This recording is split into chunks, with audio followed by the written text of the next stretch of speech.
जय हिंद दोस्तों। चलिए आज हम लोग आधुनिक भारत में यानी मॉडर्न हिस्ट्री में जितने भी क्लास किए हैं अभी तक, तो उस आधार पे एक हम समग्र वन लाइनर क्वेश्चन लेके आए हैं। ठीक, इसमें आप लोग पहले देखिए क्या है, और ये बहुत बार एग्जाम में पूछा गया है। इससे बाहर लगभग ये अगर मॉडर्न हिस्ट्री में 100 क्वेश्चन पूछता है तो 99 क्वेश्चन यहीं से पूछता है जो हम लेके आए हैं अभी। इसमें काफ़ी रिसर्च किया गया है और काफ़ी इसमें बहुत ही अच्छा क्वेश्चन आप देखिएगा। और प्रीवियस ईयर क्वेश्चन आप लोग, हम बार बार करें, आप लोग प्रीवियस ईयर क्वेश्चन देखिए। आदमी का बेस प्रीवियस ईयर पे ही बनता है, उसके बाद देखिए ये पढ़ने से क्वेश्चन बनता है या नहीं। चलिए, तो आज इसका टॉपिक है विविध प्रश्न। मतलब उसके बाद जितना हम देखें, खास करके कांग्रेस की स्थापना के बाद से और आज़ादी तक का प्रश्न है। ये 2 पार्ट में आएगा। ये आप फर्स्ट पार्ट है, सेकेंड पार्ट भी इसका आएगा। ठीक है, तो चलिए हम लोग स्टार्ट करते हैं। पहला है, राष्ट्रीय कांग्रेस की स्थापना कब हुआ? क्या है? राष्ट्रीय कांग्रेस की स्थापना कब हुआ? तो राष्ट्रीय कांग्रेस की स्थापना पहले कौन किया? एओ ह्यूम किया। कब किया? दिसंबर 1885 में। ये पूछा जाता है एग्जाम में, राष्ट्रीय कांग्रेस की स्थापना कौन किया? तो एओ ह्यूम ने किया। कब किया? तो दिसंबर 1885 में। अगर डेट पूछेगा तो 28 दिसंबर 1885 में। ठीक, इसके बाद कह रहा है भारतीय राष्ट्रीय कांग्रेस का प्रथम अधिवेशन क्या था? प्रथम अधिवेशन जो है, ठीक है, तो प्रथम अधिवेशन जो है 28 दिसंबर 1885 को हुआ। प्रथम अधिवेशन कहाँ हुआ? तो प्रथम अधिवेशन 28 दिसंबर 1885 को हुआ, बम्बई के ग्वालियर टैंक में। कहाँ हुआ? ये पूछा जाता है। प्रथम अधिवेशन कब हुआ? 28 दिसंबर 1885 को हुआ। कहाँ हुआ? तो बम्बई के ग्वालियर टैंक स्थित गोकुलदास तेजपाल संस्कृत कॉलेज। कहाँ हुआ? तो गोकुलदास तेजपाल संस्कृत कॉलेज में हुआ प्रथम अधिवेशन। ठीक है, नेक्स्ट है, भारतीय राष्ट्रीय कांग्रेस के प्रथम अधिवेशन की अध्यक्षता किसने किया था? भारतीय राष्ट्रीय कांग्रेस के प्रथम अधिवेशन की अध्यक्षता व्योमचंद बनर्जी ने किया था। भारतीय राष्ट्रीय कांग्रेस के प्रथम अधिवेशन की अध्यक्षता कौन किया था? तो व्योमचंद बनर्जी ने किया था। इसके बाद स्वतंत्रता प्राप्ति के बाद गांधी ने भारतीय राष्ट्रीय कांग्रेस को समाप्त करने का सुझाव दिया। ये पूछा जाता है कि कांग्रेस को समाप्त करने का सुझाव किसने दिया था? तो कांग्रेस को समाप्त करने का सुझाव गांधी जी ने दिया था। कब? स्वतंत्रता जो मिल गया 15 अगस्त 1947 को, तो गांधी जी बोले अब कांग्रेस को समाप्त कर दो। ये पूछा जाता है। ठीक है, नेक्स्ट है, अमृतसर के भारतीय राष्ट्रीय कांग्रेस अधिवेशन में अमृतसर में जलियांवाला बाग हत्याकांड 1919 हुआ था। किस डेट को हुआ था वो आप लोग कमेंट करके बताइए, क्योंकि जलियांवाला बाग हत्याकांड हम बता दिए हैं। प्रस्ताव के अनुसार गांधी जी द्वारा इसमें कहा गया था कि कांग्रेस के लिए एक लिखित संविधान होना चाहिए। आपको पता होगा, कोई भी संस्था या कोई भी संगठन बनता है तो उसका एक अपना संविधान होता है, किस अनुसार से संगठन चलेगा, कौन क्या करेगा, क्या नियम कानून होगा। वही कांग्रेस उस समय बड़ा सा संगठन था। इसके संविधान को लिखने का काम महात्मा गांधी द्वारा चुना गया था। महात्मा गांधी लिखे नहीं थे, महात्मा गांधी चुने थे कौन कौन लिखेगा। कौन कौन था? NC केलकर और IB सेन। NC केलकर और IB सेन था। ठीक है, नेक्स्ट कह रहा है कि 1921 के अहमदाबाद अधिवेशन में 1921, ये बहुत महत्वपूर्ण है, 1921 के अहमदाबाद अधिवेशन में CR दास की अध्यक्षता में नामित किया गया था, परंतु इस दौरान जेल में रहने के कारण इस अधिवेशन की अध्यक्षता हकीम अजमल खान ने किया। ये क्वेश्चन पूछा गया है कि ऐसा कौन व्यक्ति थे जो कांग्रेस की अध्यक्षता जेल से किए थे? तो जेल से CR दास ने किया था। जेल से अध्यक्षता कौन किया था? जेल से CR दास ने किया था। और उसके जगह पे कौन आया था? हकीम अजमल खान। ये भी याद रखेंगे। ठीक है, और यहाँ क्या, और CR दास ने जेल से कांग्रेस की अध्यक्षता के रूप में काम किया। ये एग्जाम पूछा गया है। ठीक है, नेक्स्ट कह रहा है, लाला लाजपत राय ने यंग इंडिया में लिखे एक लेख में कांग्रेस को डफरिन के दिमाग की उपज बताई। ये पूछा जाता है कांग्रेस जो है किसके दिमाग की उपज है? तो कांग्रेस डफरिन के दिमाग की उपज है। ये कौन कहा? तो लाला लाजपत राय ने कहा। ये स्पष्ट क्वेश्चन पूछा गया है कि कांग्रेस डफरिन के दिमाग की उपज है, किसने कहा? तो लाला लाजपत राय ने कहा। तो अपनी किस पत्रिका में कहा? तो यंग इंडिया में कहा। ठीक है, इसके बाद कह रहा है 1885 1885 से 1905 तक भारतीय राष्ट्रीय कांग्रेस में उदारवादी नेताओं का वर्चस्व रहा, इसलिए इसे उदारवादी कार्य कहा जाता है। उदारवादी मतलब क्या है? उदार, एक कहता है वो बहुत उदार दिल का है, लिबरल है। उदारवादी नेता उसमें कौन कौन थे? दादा भाई नौरोजी थे, सुरेंद्र नाथ बनर्जी थे, गोपाल कृष्ण गोखले थे। उदारवादी मतलब क्या हुआ? अगर हमको कोई तकलीफ हुआ तो हम, जो हमको तकलीफ दे रहा है, उस समय अंग्रेज तकलीफ दे रहा था तो अंग्रेज के पास जाते थे, हम लोग प्रार्थना करते थे, सर ये ऐसा गलत है, अप्लीकेशन देते थे, अंग्रेज कहता था ठीक है हम लोग करेंगे, और नहीं करता था, हम लोग रिक्वेस्ट करते थे, उसी को उदारवादी कहते।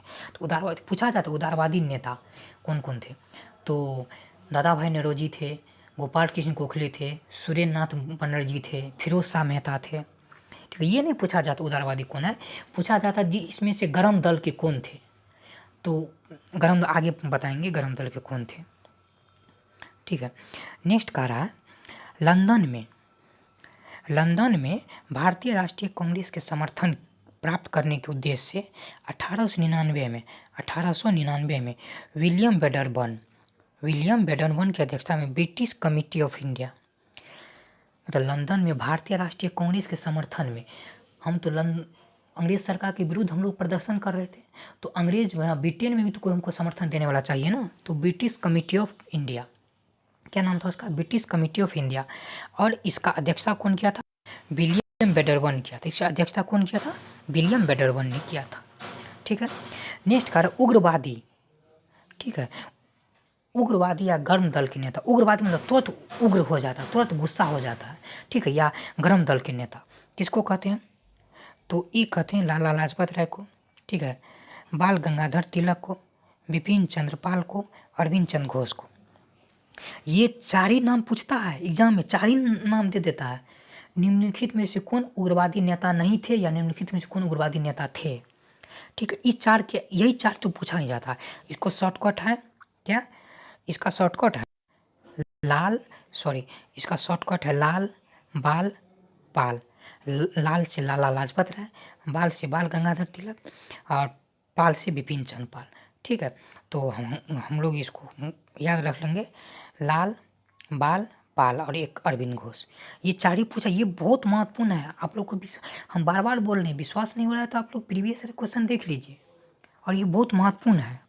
ठीक है, नेक्स्ट देखते हैं। तिलक ने, कौन तिलक? बाल गंगाधर तिलक ने 1893 में 1893 में गणपति महोत्सव, 1893 में गणपति महोत्सव और 1895 में शिवाजी महोत्सव की शुरुआत की। ये पूछा जाता है गणपति महोत्सव और शिवाजी महोत्सव की शुरुआत किसने की? बाल गंगाधर तिलक। इसको याद कैसे रखेंगे? गणपति महोत्सव और शिवाजी महोत्सव में, या कहीं मंदिर में जाते हैं तो हमको टीका लगाता है, टीका को तिलक से जोड़ेंगे, उसको आधार पर बोलेंगे बाल गंगाधर तिलक। बाल गंगाधर तिलक 1893 में, 1895। अब ये कन्फ्यूजन हो जाता है 1893 में गणपति महोत्सव हुआ था कि शिवाजी महोत्सव हुआ था। देखो, सबसे पहले 1893 आता है, उसके बाद 1895 आता है। तो गणेश जी के पापा थे शिव जी, गणेश जी के पापा थे ना शिव जी। तो पहले लोग बेटा को भेज देता, अरे जाओ तुम ही लोग पहले लो, खाना खा लो, पहले तुम ही खा लो। तो इस आधार पर हम लोग एक ट्रिक के तौर पर याद रख रहे हैं। तो 1893 में गणपति महोत्सव, 1895 में शिवाजी महोत्सव। ठीक है, इसके बाद बंगवासी बुक का नाम है, क्या नाम है? बंगवासी। इसके बाद क्या है? केसरी, द हिंदू जैसी पत्रिकाओं में उदारवादी नीतियों का विरोध किया। उदारवादी नेता क्या बोले थे? रिक्वेस्ट की भावना रखता था, प्रार्थना की भावना रखता था, अंग्रेज के न्याय में पूर्ण विश्वास करता था कि अंग्रेज जो करेगा अच्छा करेगा, हम लोग के हित के लिए करेगा। लेकिन अंग्रेज ऐसा करता नहीं था। उग्रवादी कहता था नहीं, हम लोग जो कहेंगे वही होगा। उग्रवादी ज़्यादा तोड़फोड़ करता था। ये कहता ना, उग्र बहुत जल्दी उग्र हो जाता है। बहुत जल्दी उग्र मतलब क्या? गुस्सा हो जाता है। ठीक है, तो बंगवासी, केसरी, द हिंदू जैसे पत्रिका ने उदारवादी का विरोध किया। नेक्स्ट कह रहा है बाल गंगाधर तिलक को भारतीय राष्ट्रीय कांग्रेस का अध्यक्ष कभी नहीं चुना गया। ये पूछा जाता है ऐसा कौन सा व्यक्ति है जो भारतीय राष्ट्रीय कांग्रेस का अध्यक्ष कभी नहीं चुना गया? तो ये बाल गंगाधर तिलक है। यही ऑप्शन में रहता ही है और यही पूछा भी जाता है, अभी तक जितना एग्जाम पूछा गया। ठीक है, तो हम लोग याद रखेंगे कि बाल गंगाधर तिलक का कोई बाल बांका नहीं कर सका। बाल गंगाधर तिलक का कोई बाल बांका नहीं कर सका, ये ट्रिक है। ठीक है, तो बाल बांका नहीं कर सका मतलब अध्यक्ष कभी नहीं चुना, जबकि बहुत महत्वपूर्ण सदस्य थे। बाल गंगाधर तिलक बहुत महत्वपूर्ण सदस्य थे। बाल गंगाधर तिलक हो गए, लाला लाजपत राय हो गए, सूर्यनाथ बनर्जी हो गए, व्योमचंद बनर्जी हो गए, दादा भाई नौरोजी हो गए, बहुत महत्वपूर्ण सदस्य थे। ये बहुत महत्वपूर्ण सदस्य होते हुए बाल गंगाधर तिलक अध्यक्ष नहीं बन पाए, ठीक है, इसलिए पूछ देता है। और इसका 1 अगस्त 1920 को मृत्यु हो गया था। आप लोग कमेंट करके बताइए ये 1920 में कौन सा आंदोलन चल रहा था, वहाँ हम बताए भी थे इसका मृत्यु हो गया था।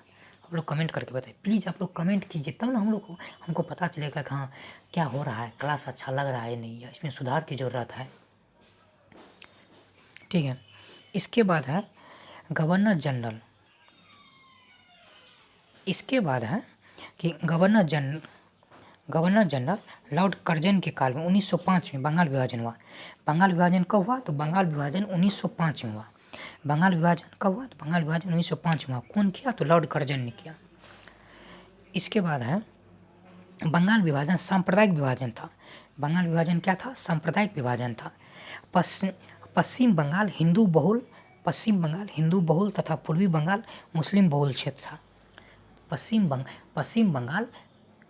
बंगाल हिंदू बहुल, पश्चिम बंगाल ये कह रहा है कि पश्चिम बंगाल हिंदू बहुल तथा पूर्वी बंगाल मुस्लिम बहुल था।